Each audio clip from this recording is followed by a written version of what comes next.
ब्रह्ममुरारिसुरार्चितलिङ्गं निर्मलभासितशोभितलिङ्गं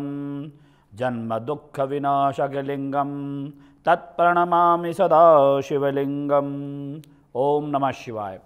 आप सभी दर्शकों का हमारे इस कार्यक्रम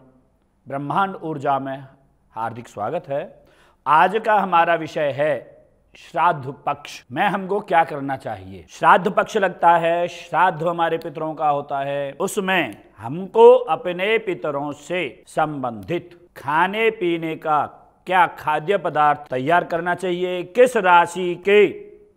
जातक को कैसा खाद्य पदार्थ तैयार करना चाहिए, स्त्री के लिए कौन सा खाद्य पदार्थ करना चाहिए, पुरुष के लिए कौन सा खाद्य पदार्थ तैयार करना चाहिए। और हमारे पितर जो हमारे बुजुर्ग हैं, हमारे पूर्वज हैं, उनको हम पितर कहते हैं। अब पितरों में आ जाते हैं जो और दो लोक में चले जाते हैं, अर्थात इस मृत्यु लोक को छोड़ करके, इस नश्वर देह को छोड़ करके आगे चले जाते हैं, शरीर को छोड़ करके चले जाते हैं, दिव्य लोकों में जाते हैं, अनेकों लोकों में जाते हैं, तो उनको हम लोग पितर कहते हैं, पितृ बोलते हैं, पितृ बोलते हैं। तो ऐसे में उनको प्रसन्न करने के लिए, उनको तृप्त करने के लिए हमको क्या उपाय करना चाहिए, उनके लिए ऐसा क्या खाद्य पदार्थ बनाना चाहिए, क्या समर्पित ब्राह्मणों को करना चाहिए जिससे कि उनकी तृप्ति हो, वो तृप्त हो करके जाएं और हमको पूर्ण आशीर्वाद दे करके जाएं, जिससे कि हमारे कुल में, हमारे वंश में वृद्धि हो, धन धान्य से हम परिपूर्ण हो, हमारे जीवन में कोई भी रोग, दोष, दुख, दारिद्र्य, कष्ट, कोई भी विघ्न ना आए, ऐसा वो आशीर्वाद दे करके जाएं। क्योंकि पितृपक्ष में या अपने श्राद्ध तिथि पर, जिस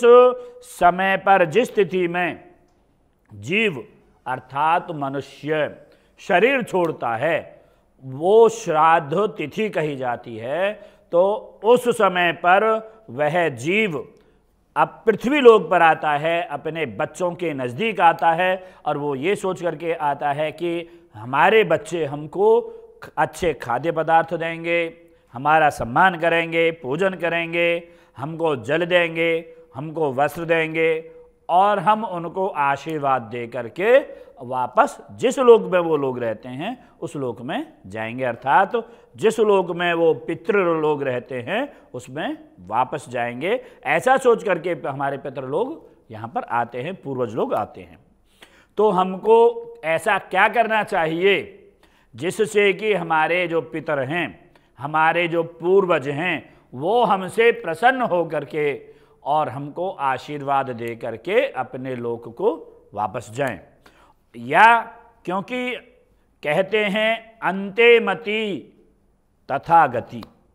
जैसी अंत में मति होती है, जैसे अंत में मन होता है, मन का विचार होता है, हमारे विचार होते हैं, या कह सकते हैं कि हमारी जो अंतर्दशा होती है वैसी ही हमारी गति होती है, वैसे ही हमको आगे गति मिलती है, वैसा ही हमारे जन्म और कह सकते हैं जो आगे की गति होती हैं वो हमको प्राप्त होती हैं। जैसे मनुष्य जन्म तो अति दुर्लभ होता है, जीव को जन्म मिलना भी बड़ा दुर्लभ होता है। जीव को जन्म भी मिल जाता है तो उसमें कीड़े मकोड़े, नालियों में बहुत छोटे छोटे कीड़े घूमते हैं, पेड़ पौधे, इस तरह के जन्म मिलते हैं और उनमें भी एक अच्छे कुल में जन्म मिलना, अच्छे कुल में भी अच्छे संस्कारी घर में जन्म मिलना और उसमें भी अच्छे संस्कार हमारे अंदर आना और उन संस्कारों को संभाल करके हमको लेकर के चलना, ये हमारे लिए विशेष आवश्यक होता है। तो हमको क्या करना चाहिए जिससे हमारे पितर लोग हमसे प्रसन्न हों, हमारे कुल में वृद्धि करें, हमको धन धान्य पुत्र पौत्र यश कीर्ति विजय विद्या लाभ आदि से और आध्यात्मिक शक्तियों से, आध्यात्मिक विद्याओं से परिपूर्ण करें, हमारे जीवन में किसी प्रकार का कोई वो कष्ट नहीं आने दें, ऐसा वो हमको आशीर्वाद दे करके जाएं, यहाँ से तृप्त होकर के, प्रसन्न होकर के। यही एक हमारे श्राद्ध से संबंधित जो विषय है, जो हम आपके सामने रख रहे हैं, वही हमारा मुख्य विषय है। ओम नमः शिवाय।